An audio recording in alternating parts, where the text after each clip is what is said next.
नमस्कार दोस्तों, the exam hacker channel में आपका स्वागत है। दोस्तों, क्लाइमेटोलॉजी का फर्स्ट जो पार्ट होता है वो होता है एटमॉस्फेयर। यानी कि सबसे पहले हमें एटमॉस्फेयर की कंपोजिशन और उनके लेयर को जानना बहुत ज़रूरी है क्लाइमेटोलॉजी को जानने के लिए, यानी कि उसके वेदर और क्लाइमेट के फिनोमेना को जानने के लिए। तो सबसे पहले देखते हैं कि हमारा जो एटमॉस्फेयर है उसमें उसका कंपोजिशन क्या है, वो कौन कौन से पार्ट से कंपोनेंट से बने हुए हैं। तो आप देखोगे एटमॉस्फेयर का जो मेजर कंपोनेंट होता है एयर, डस्ट और वाटर वेपर। ठीक है, तीन मेजर कंपोनेंट्स होते हैं। तो एयर का कंपोजिशन तो हमें पता है, लेकिन डस्ट का कितना कंपोजिशन है वो किस पे डिपेंड करता है, ह्यूमन पे डिपेंड करता है या वैल्केनोस के इरप्शन पे डिपेंड करता है कि वहाँ के डस्ट या एटमॉस्फेयर में डस्ट की कंपोनेंट क्या होंगे। फिर वाटर वेपर, ये भी क्या है, ह्यूमन पे भी डिपेंड करता है और नेचुरल भी डिपेंड करता है। ह्यूमन पे कैसे डिपेंड करता है कि डैम्स कितने बनाए हैं, रिवर्स या पानी को कितना कलेक्ट किए हैं, तो उस पर डिपेंड करता है। वेजिटेशन कितने हैं, इस पर डिपेंड करता है। तो जो कंपोजिशन ऑफ वाटर है वो जनरली तीन है। पहला है एयर, फिर है डस्ट, फिर तीसरा है वाटर वेपर। तो जनरली दो पार्ट को, क्योंकि हमें नहीं पता है डस्ट और वाटर वेपर का कितना कंपोजिशन है, ये चेंज होता रहता है ह्यूमन की एक्टिविटी से। तो पहला जो एयर का कंपोजिशन है जनरली सेम रहता है, हालांकि CO2 का लेवल या कुछ एयर का कंपोजिशन का लेवल बढ़ रहा है, लेकिन मोर और लेस क्या होता है, सेम रहता है। तो एयर का कंपोजिशन यदि देखेंगे एटमॉस्फेयर में तो हमें ये देखने को मिलेगा। देखो, एयर में सबसे ज़्यादा जो परसेंटेज पाया जाता है वो होता है नाइट्रोजन। नाइट्रोजन 78.084% यहाँ पे देखने को मिलेगा एटमॉस्फेयर, यानी कि नियरली 78% जो अपना टोटल एटमॉस्फेयर है उसमें सिर्फ नाइट्रोजन ही है। फिर दूसरा जो कंपोनेंट आता है ऑक्सीजन। ऑक्सीजन है 20.946%, यानी 21%। 71 और 21 दो मेजर गैसेस हैं। देखो, यूपीएससी के प्रीलिम्स एग्जाम में पूछ लिए जाते हैं कि डिक्रीजिंग ऑर्डर में जो एयर का कंपोजिशन है उसको मैनेज करने के लिए। ठीक है, फिर तीसरा कार्बन डाइऑक्साइड नहीं है, ऑर्गन है। आप ध्यान रखिएगा, आर्गन तीसरा है, उसका जनरली 1% है, 0.934% आर्गन पाया जाता है। फिर चौथे में कार्बन डाइऑक्साइड है, ये पूछ लिया जाता है कितना परसेंटेज है, तो 0.037%, यानी रफली 0.03637 के अराउंड कार्बन डाइऑक्साइड का परसेंटेज होता है एटमॉस्फेयर में। फिर देखो 1 2 3 4, फिर पाँचों लेवल पे नियॉन आता है, फिर छठे लेवल पे हीलियम आता है। तो आप यदि 5-6 भी आप याद कर लेंगे, इसका कंपोजिशन भी कितना परसेंटेज है, तो क्या रहा, सफिशियंट रहेगा आपका डेटा आंसर राइटिंग में भी या प्रीलिम्स के लिए भी। तो सबसे पहले नाइट्रोजन आता है 78%, ऑक्सीजन 21%, आर्गन 1% रफली, कार्बन डाइऑक्साइड 0.037%। इसको आपको याद रखना है। दे रहा है दोस्तों कंपोजिशन ऑफ एटमॉस्फेयर, जिसमें एयर होते हैं, डस्ट होते हैं और वाटर वेपर होता है। एयर में हम लोग देख लिए क्या क्या कंपोजिशन होते हैं। अब देखते हैं लेयर्स। अब देखो, अर्थ एटमॉस्फेयर क्या है, उसमें बहुत सारे लेयर्स है। सबसे पहले लेयर्स कैसे बने, एटमॉस्फेयर में क्यों बनते हैं। तो दोस्तों, लेयर बनने का सिंपल सा मतलब है कि अर्थ में ग्रेविटेशनल फोर्स है। तो ग्रेविटेशनल फोर्स का सबसे अच्छा करेक्टरिस्टिक या मेन करेक्टरिस्टिक क्या होता है कि जो भारी पार्टिकल्स होते हैं उसको पहले अट्रैक्ट करते हैं, यानी जल्दी अट्रैक्ट करते हैं। तो वैसे ही अर्थ है, तो अर्थ में एटमॉस्फेयर अपर लेयर पे है। तो क्या होती है, एटमॉस्फेयर जो हैवियर पार्टिकल है उसको क्या करती है, अट्रैक्ट करती है, और वो क्या होती है, पास जो अर्थ के सरफेस के पास है वहाँ पे सेटल हो जाती है। तो हैवियर में जैसे डस्ट पार्टिकल हो गए तो आपको डस्ट अर्थ के सरफेस पे देखने को मिलेंगे। डेंसर जो एयर होते हैं जैसे नाइट्रोजन हो गया, CO2 हो गया, ऑक्सीजन हो गया, क्या हैवियर है, ये भी आपको अर्थ के सरफेस पे देखने को मिलेंगे।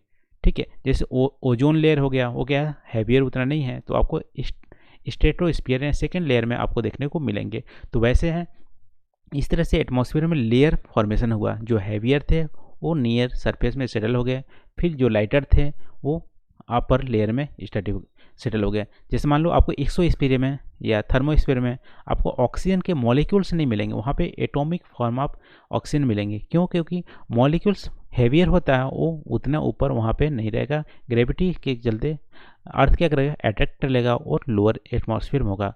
तो जो ऑक्सीजन या जो मेन जो गैसेस होते हैं उनके एटॉमिक लेवल का जो होता है एटॉम्स होते हैं वो आपको 100 स्पीड या अपर लेयर में आपको मिलेंगे, लेकिन मॉलिक्यूल्स फॉर्म आपको लोअर लेयर में मिलेंगे। तो दोस्तों इस तरह से लेयर का फॉर्मेशन होता है। और फिर देखो, यदि लेयर की बात करें पूरे एटमॉस्फेयर में तो 5 लेयर हैं। सबसे नीचे ट्रोपोस्फीयर आता है, फिर स्ट्रेटोस्फीयर आता है, फिर मेसोस्फीयर आता है, फिर थर्मो, फिर एक्सोस्फीयर। ठीक है, थर्मो को 3 नाम से जानते हैं, आयनोस्फीयर और मैग्नेटोस्फीयर। यहाँ पे मैग्नेटिक फील्ड पाया जाता है। हम लोग जियोमॉर्फोलॉजी में देखे थे अर्थ का मैग्नेटिज्म कैसे बनता है, और यहाँ पे मैग्नेटिज्म पाया जाता है आयनोस्फीयर, इसमें आयन भी होते हैं। ठीक है, तो ये 5 लेयर है। यदि इसका आप समरी देखोगे, इसका थोड़ा डिटेल हम देखेंगे, लेकिन समरी देखोगे तो ट्रोपोस्फीयर होता है।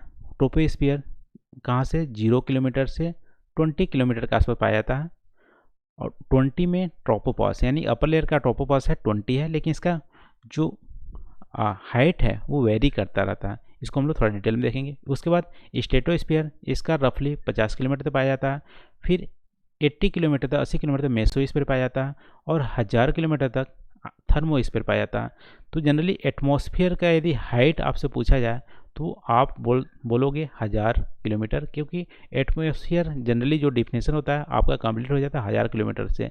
यहीं से हम लोग जो इंसुलेशन का जो कैलकुलेशन होता है हम लोग यहीं से चालू करते हैं 1000 किलोमीटर से, उससे ऊपर नहीं चालू करते हैं। जो सोलर कांस्टेंट है हम लोग आने वाले वीडियो में देखेंगे, आपको 1000 किलोमीटर से यहाँ से मेजरमेंट करेंगे इंसुलेशन का। तो थर्मोस्फीयर 1000 किलोमीटर पाई जाती है। उसके बाद एक्सोस्फीयर पाई जाती है, जो रफली मान लो अर्थ है या मून है, तो मून और अर्थ के बीच का जो डिस्टेंस है वो एक्सोस्फीयर तक फैला हुआ है। ठीक है, तो एक्सोस्फीयर ज़्यादा डिस्टेंस नहीं करते हैं, थर्मोस्फीयर तक हम लोग एटमॉस्फेयर को अपना मानते हैं। यदि टेम्परेचर के आप देखोगे तो टेम्परेचर देखो ट्रोपोस्फीयर में ऊपर जाने पे डिक्रीज होती रहती है, डिक्रीज होती है। इसको हम लोग देखेंगे इंसुलेशन के कॉन्सेप्ट में देखेंगे, या टेम्परेचर के कॉन्सेप्ट जब वीडियो लेक्चर देखेंगे उसमें देखेंगे क्यों डिक्रीज होती है। और फिर देखो ओजोन लेयर में फिर इंक्रीज होने लगेगी, क्यों? क्योंकि यहाँ पे इंसुलेशन जो होती है यूवी रेज को एब्जॉर्व करती है। जब एब्जॉर्व करेगी तो यहाँ पे टेम्परेचर क्या होगा, बढ़ जाएगा। तो ओजोन स्ट्रेटोस्फीयर में टेम्परेचर बढ़ जाती है। फिर मेसोस्फीयर में यहाँ पे मेटेराइट वगैरह जल जाते हैं, यहाँ पे कोई उतना पार्टिकल्स नहीं पाया जाता। फिर यहाँ पे टेम्परेचर आपको घटते हुए देखेंगे। फिर देखो थर्मोस्फीयर में मैग्नेटिक फील्ड पाई जाती है, आयनोस्फीयर भी बोलते हैं। तो यहाँ पे आयन जो होती है, जैसे इंसुलेशन का एक्स और गामा रेज जो होती है इसको एब्जॉर्व करती है, और आयोनाइजेशन होता है। तो आयोनाइजेशन होने से यहाँ पे टेम्परेचर फिर बढ़ने लगता है, लगभग 1500 डिग्री तक यहाँ पे टेम्परेचर पाया जाता है, क्योंकि जो इंसुलेशन का जो एक्स और गामा रेज होती है उसको एब्जॉर्व करती है और ऑक्सीजन के साथ रिएक्शन करके आयोनाइजेशन बनाती है। ठीक है, आयोनाइज कर देती है एटॉम्स को।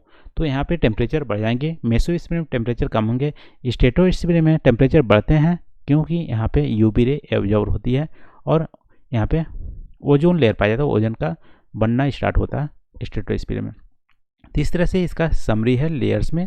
अब यदि एक एक करके थोड़ा सा हम लोग देख लेते हैं कि डिटेल्स में, तो ट्रोपोस्फीयर क्या होती है, सारे जो वेदर और क्लाइमेट की फिनोमेना होती है, जैसे क्लाउड्स का बनना, प्रेसिपिटेशन होना, थंडर स्टॉर्म होना, सारा जो वेदर का फिनोमेना होता है ट्रोपोस्फीयर में ही होता है। पोलर रीजन में 8 किलोमीटर तक एल्टीट्यूड पाई जाती है। फिर इक्वेटर रीजन में 16 किलोमीटर पाई जाती है। फिर आपको 18 किलोमीटर तक एल्टीट्यूड पाई जाती है। कहाँ पे? ट्रॉपिक ऑफ कैंसर और ट्रॉपिक ऑफ कैप्रिकॉर्न के बीच में, जहाँ पे डिजर्ट होता है। डिजर्ट में क्या होती है कि एयर बहुत ही ज़्यादा हीट होती है, और हीट होने के चलते ये बहुत ही ज़्यादा ऊपर उठती है, और ये अप टू 18 किलोमीटर तक एल्टीट्यूड तक आपको पहुँच जाती है एयर का। तो ट्रोपोपॉज जो होती हैं सबसे ज़्यादा जो डिजर्ट होती हैं, हॉट डिजर्ट होते हैं, वहाँ पे पाए जाते हैं। फिर इक्वेटर रीजन में 16 किलोमीटर पाया जाता है। फिर 8 किलोमीटर पोलर रीजन पाया जाता है। ये जो फिगर है इसको आप याद रखिएगा, एग्जाम में पूछ लिए जाते हैं। फिर एवरेज यदि हाइट की बात करें ट्रोपोपॉज की तो 15 किलोमीटर है। इसका आप एवरेज निकालोगे मैथमेटिकली वेटेज द्वारा, फिर आपको 15 किलोमीटर यहाँ पे एवरेज जो हाइट होगी ट्रोपोपॉज का मिलेगी 15 किलोमीटर। फिर देखो ट्रोपोस्फीयर में क्या ग्रीन हाउस गैसेस पाई जाती है। फिर वर्टिकल मूवमेंट ऑफ एयर होती है ट्रोपोस्फीयर में, और ट्रोपोपॉज तक जाती है। फिर 75% ऑफ जो एयर होती है एटमॉस्फेयर में वो इसी लेयर में पाई जाती है, और 99% वाटर वेपर होती है इसी लेयर में पाई जाती है। इसको आपको ध्यान रखना है। ट्रोपोपॉज क्या होता है? टॉप ऑफ ट्रोपोस्फीयर में फाउंड होता है। तो पहला लेयर में सारे वेदर और एटमॉस्फेरिक जो फिनोमेना होता है वो घटित होती है ट्रोपोस्फीयर में। इसके बाद सेकेंड आती है स्ट्रेटोस्फीयर। स्ट्रेटोस्फीयर के मिडिल में, यानी कि स्ट्रेटोस्फीयर तो 18 से 20 किलोमीटर के ऊपर स्टार्ट हो जाता है और 50 किलोमीटर चलता है, लेकिन 25 से 30 किलोमीटर के बीच में, 20 से 25 किलोमीटर के बीच में ओजोन लेयर पाया जाता है। तो मिडिल में आपको ओजोन लेयर पाया जाएगा। इसको ओजोन स्फीयर नहीं बोलते हैं, ओजोन लेयर बोलते हैं। तो स्ट्रेटोस्फीयर के बीच में ओजोन लेयर पाया जाता है और ये 50 किलोमीटर तक चलता है। 50 किलोमीटर तक स्ट्रेटोपॉज पाया जाता है। यहाँ पे कॉम एकदम एटमॉस्फेयर जो होंगे बहुत ही शांत देखने को मिलेंगे और यहाँ पे पोलर स्ट्रेटोस्फेरिक क्लाउड पाया जाता है। और जनरली जेट फ्लाई करते हैं, यहाँ पे कॉमर्शियल प्लेन भी फ्लाई करते हैं, क्योंकि यहाँ पे बहुत ही शांत इन्वायरमेंट होता है। वर्टिकल ऑफ लिमिट एयर का नहीं होता है। इससे फ्यूल को बचाने के लिए जेटोग्राफ फ्लाई करते हैं यहाँ पे।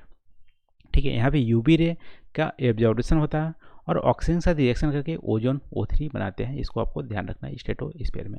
फिर देखो तीसरा जो लेयर आता है दोस्तों, मेसोस्फीयर।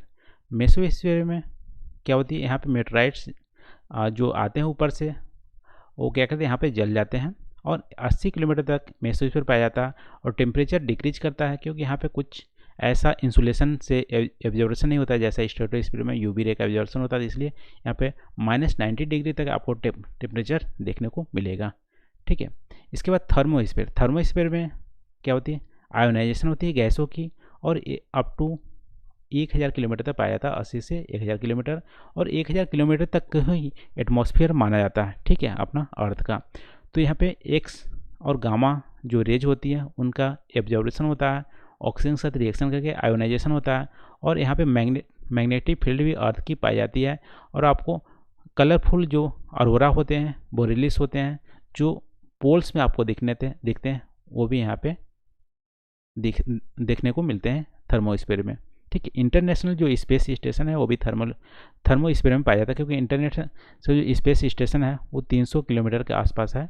और जो थर्मोस्फीयर का जो हाइट है वो क्या है, 80 से 1000 किलोमीटर है। तो बहुत सारे सैटेलाइट्स में पाया जाता है थर्मोस्फीयर में। फिर देखो एक्सोस्फीयर क्या है, सबसे जो टॉपेस्ट है वो आपको 1000 से 3600 किलोमीटर के आसपास जाता है। ठीक है, इसमें मॉलिक्यूल्स फॉर्म में गैस नहीं पाई जाती है। ठीक है, और यहाँ पे एटॉमिक लेवल पर गैस पाए जाते हैं, एटॉम्स में, मॉलिक्यूल्स में नहीं पाया जाता है। ये देखो हार्मफुल जो रेडिएशन होते हैं उसको एब्जॉर्ब करता है।